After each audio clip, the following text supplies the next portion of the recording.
See, sometimes this is why you need the internet. I'm a firm believer that we got what we want finally because of you all out there on social media.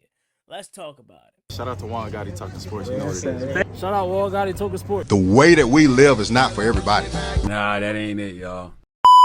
How do you think the rest of Jaden Daniels' career is going to go? If we're, 6, 7 games into Jaden Daniels' career and he's already milking injuries? Like, Stop saying my name, you dick riding bastard.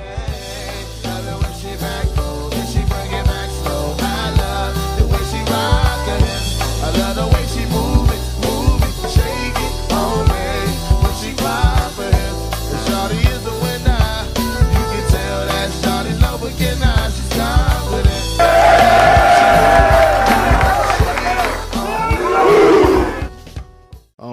I've been pleased with the backers. I think Bobby and Oos have played well. We're going to give Jordan more looks and more opportunities. He came in and played with good speed, so I'm excited to see him with his snap count going up.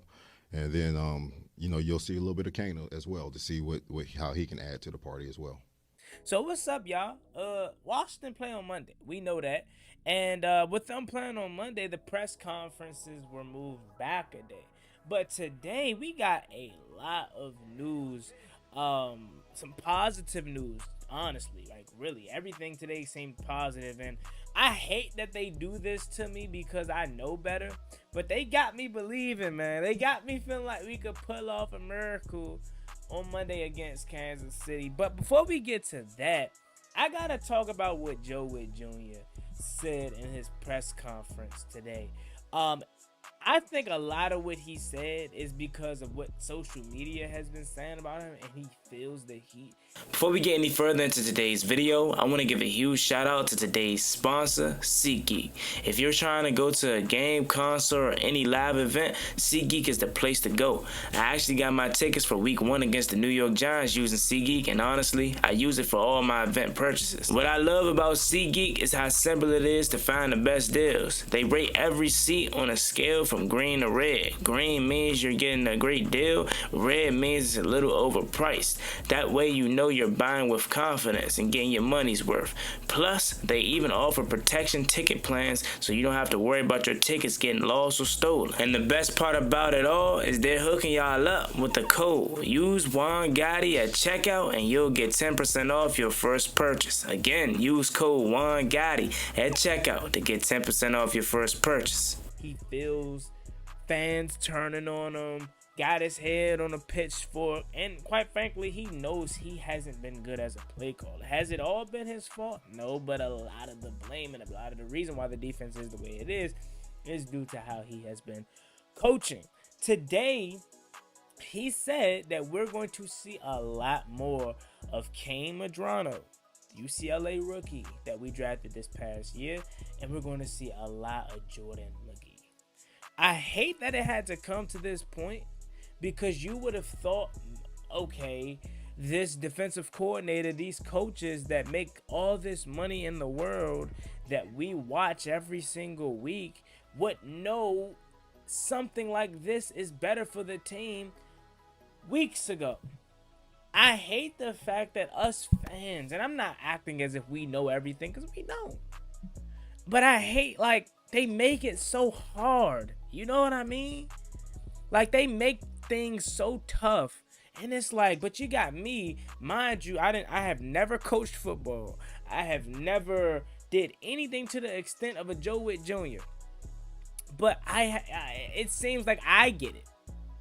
And I know if I get it, you get it. Which means that you're just being stubborn and want to stay in with what you feel is working instead of going with what you have and what is best for the team. That's my only assumption for me knowing more than you in terms of knowing, okay, we're getting beat with Bobby Wagner out there. We lack speed with Bobby Wagner out there. Let me put this young, fast, spry linebacker Jordan McGee out there. Mind you, this is the same guy that they talk our head off about in the summertime for the last 2 years. It ain't like we clamoring for Kane Medrano. Like, we are, don't get me wrong. But it ain't like we're clamoring for Kane Madrano just because Kane Madrano is Kane Madrano in terms of him being a young guy. You guys have talked so much about how good McGee looks in camp, how good McGee looks in practice. Oh, he's calling the defense. But then when we get out there for game day and you see that the defense isn't responding the way that it should, and you got clear and obvious reasons as to why that is, why don't you make the changes? Why does it have to wait for a team to be down 14, 10 points, 3-4 with a daunting task ahead of us? We're 3-4. We got to go face Kansas City in Kansas City. And yes, they're hitting their stride. But I guess it's better late than never. I guess it's better that we are now completely making the game plan defensively simpler than opposed to keeping it how it has been. And again, that's another point that go back to the live streams, go back to the videos the last few weeks. I said the defense is struggling because it feels like they're making it too complicated. And I know some of you are probably like, well, Juan, these are professional athletes. If they can't comprehend things at a professional level, maybe this ain't for them. I get some of you all can be like that, but you got to understand at the end of the day, all of these guys are human at the end of the day. So they aren't a machine. They can forget. They can not understand some things. And it's to the coaching staff to make adjustments to better help their players, in which Dan Quinn spoke to something like along those lines of they will do that. They're scrapping all of the things that they don't understand. They're scrapping all the things that are complicated. They're making things simpler. They're asking the players and talking to the players, hey, what can we do to make you understand? What can we do to better help you be successful out there? That's what's happening. And that's what's simply giving me the confidence that maybe we'll see a better defensive performance for the remainder of the season. I can't guarantee what it's going to look like versus Patrick Mahomes, because given the fact that we have no pass rushers, unless a lot of the change is going to be Frankie Louvu turning into our primary pass rusher, at least, majority of the time, because again, we have nobody that can rush the passer. It's Jalen Holmes, really, and Von Miller and Jacob Martin. Everyone else is hurt. So unless Frankie Louvu is going to be unleashed as a pass rusher, that's like the only threat that I think we have. So I don't know if it's fair to necessarily judge this defense going up against Patrick Mahomes, but I will say I feel confident that we'll have a much better showing than we have had over the past 6 weeks. I think we'll see less blown coverages.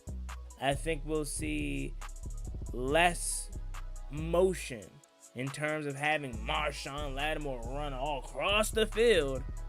Maybe have your young guy, Trey Amos, have that a role. You feel me?